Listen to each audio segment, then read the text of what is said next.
Well, hello. Welcome back to Tail 3 Cabins. We're just out and about looking for used cars. Let's just check it out and see what we come up with. So we'll get back to that car in a little bit, but we're down here in Tennessee, got some chores to do. First thing I noticed when we got here is that pipe is supposed to be my hot tub drain, and it's supposed to be up here on the railing, and it looks like somebody might have stepped on it or used it to step on, and now it's hanging about 15-20 feet below. I'm going to ponder on that for a little while. I had the cleaners empty the hot tub as usual, and just to leave it empty so when we get here I can change out the filter. Last time I was here though, we had a couple leaks, and I noticed that the hot tub was leaking down below, and that kind of spooked me a little bit because the hot tub is not that old. I ordered a couple valves, replacement valves for some of the hot tub controls, and I brought those down with me, and I'm going to try to install those. I probably really didn't need this whole valve, but I really probably just need an O-ring, but I'm going to replace as much of the part as I can. That pipe T part on the bottom, there's no way I can replace that unless I really take the hot tub apart. But I'm going to put these valves in and see if that helps things out. Now this one here in particular was leaking pretty good when you would turn the jets on high, and it would almost be spraying out. So I'm hoping that a little O-ring will solve the problem. I got a little problem getting it off. I took it off no problem when we were here the last time. Karen got me some shelf paper, and that kind of increased my grip to get those things off. I'm working on the waterfall valve now, and if you look that gray area, that's the new valve, and the old valve, that whole gray gasket is completely gone. So that definitely was an issue. It wasn't why I couldn't shut it off, and it might have been leaking through there also.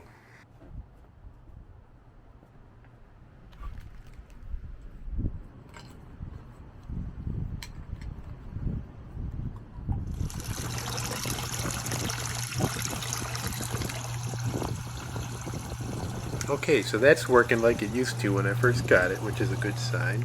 Now I just got to put the jets on high and see if any water starts spraying out of that valve. And so far so good.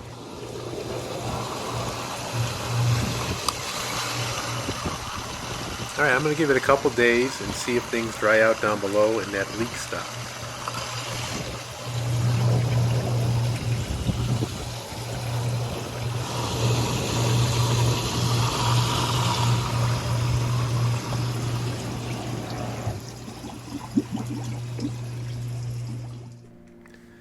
Next thing, we always have something missing, a cup or a glass. Maybe it falls over the edge of the railing on the porch, so we brought some knives with us.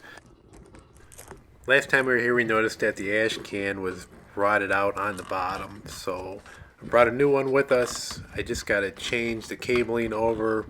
Basically, you got to strap things down, or you might lose it, or they walk away mysteriously, or they might end up down the mountain somehow.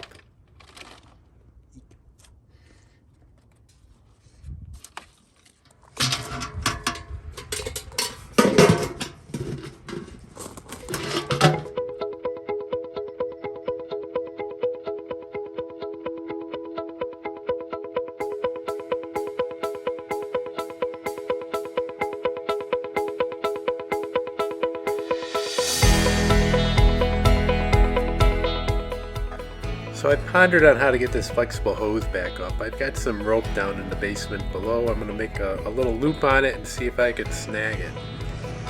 In all honesty, it just went the first try, and then I grabbed my tripod real quick. I got Karen with her skinny arms to go through the railing to hang on to it. I didn't think it was going to be that easy. I thought I would set up the drone and make it a little bit more dramatic as we try to bring this thing up, but it went so quick and easy that we just kind of scrambled right away and took care of it. I'm going to drive 2 good wood screws with some washers behind it, and hopefully that'll keep it up this time and bring it up a little bit. I use this to drain the hot tub to try to keep the water away from the foundation. Otherwise the cleaners are just going to dump it over the side and it's going to wear away to the footers. If you do that 75 times a year, it really takes its toll on erosion on the mountain here. Seems like every time we come we go through a grill brush. I don't know about you, but my grill brushes at home usually last me a good 5 years, and these don't last more than 6 months.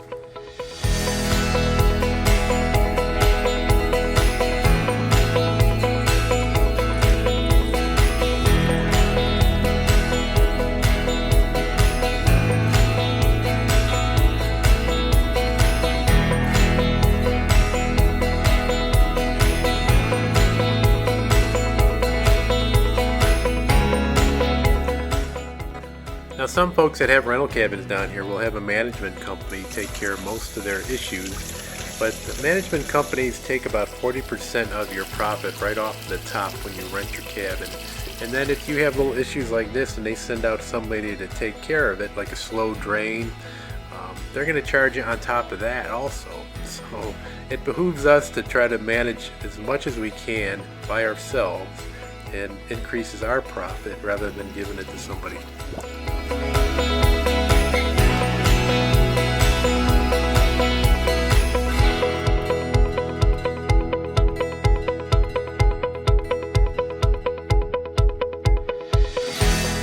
So we went ahead and took today off. It's a beautiful day for us to go into the national park, and we're going on a nice little hike here. It's not too terrible terrain-wise, and not a lot of elevation gain. A lot of nice scenic waterfalls, water areas, and about 2 miles into the trail, there's going to be an abandoned Cadillac that was left by an old logging camp.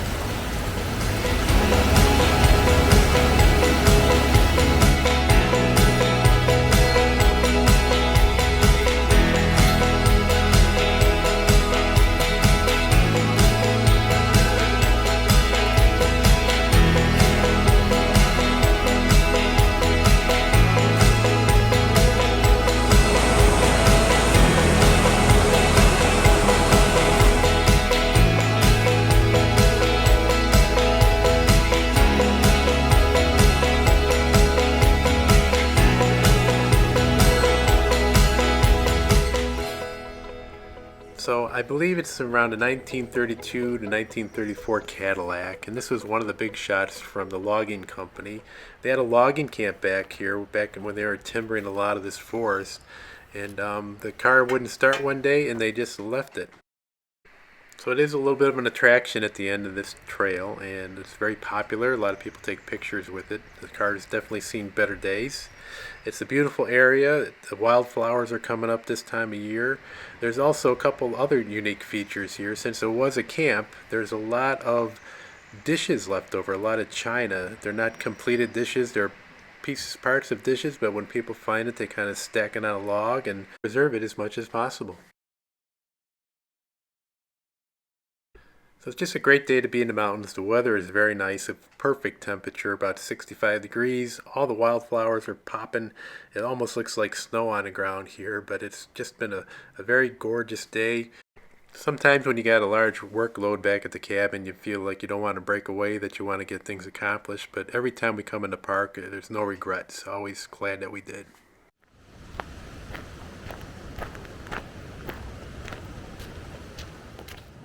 So back in the town of Pigeon Forge, they have these things called the Rod Run, where they have about 3 miles a stretch of parkway, and on both sides of that stretch, people bring their hot rods, their old cars. They might be selling them, they're just showing them off, they're swapping parts, they bring them in on trailers. It's just a very unique event, and it's, like I said, 3 miles long on both sides of the street. It creates a good sized traffic jam. If you're not into cars, you might want to avoid the area those times of year, but it's kind of unique to see all the different types of cars. Sometimes there's little groupings, like all the Trans Ams might get together in one group, or all the Camaros, all the Jeeps. But it's kind of interesting, kind of neat. If you're going to be going through the parkway, though, it's going to take you forever to get through it because everybody's driving and just kind of gawking at the cars.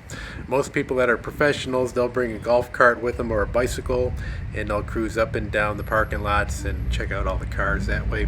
Because, like I said, it is 3 miles long, and it is quite the spectacle.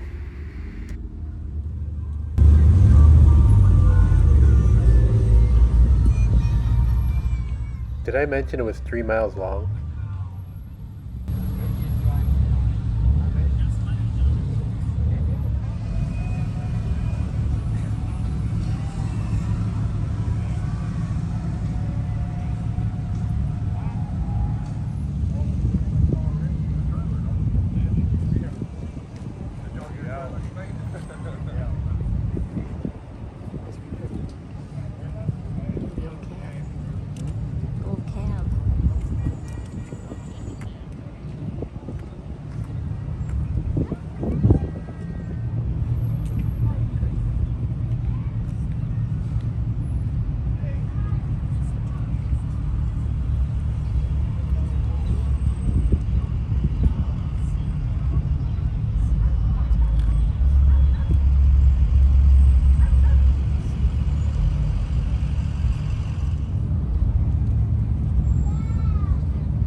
So I think we barely went a half mile and we turned off because we had more work to do back at the cabin. But this is just a fraction of what's down here during one of these rod runs. Both sides of the street. It's just a pretty cool thing.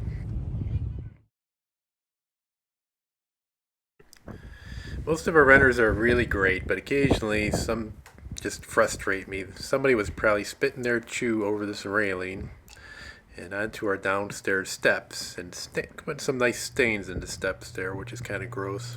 I'm checking out below the hot tub. It's been a couple days. I've watched it for a little bit down here and I don't see any leaks and it's dry as a bone.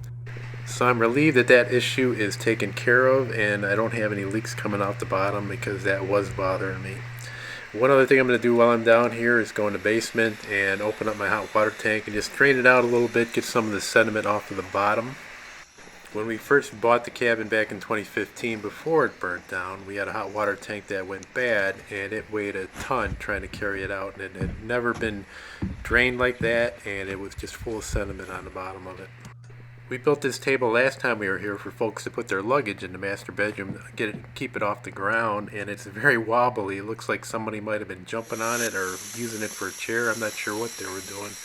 So I'm going to drive some nice good sized screws in here and see if I can reinforce it, and hopefully nobody will mess with it.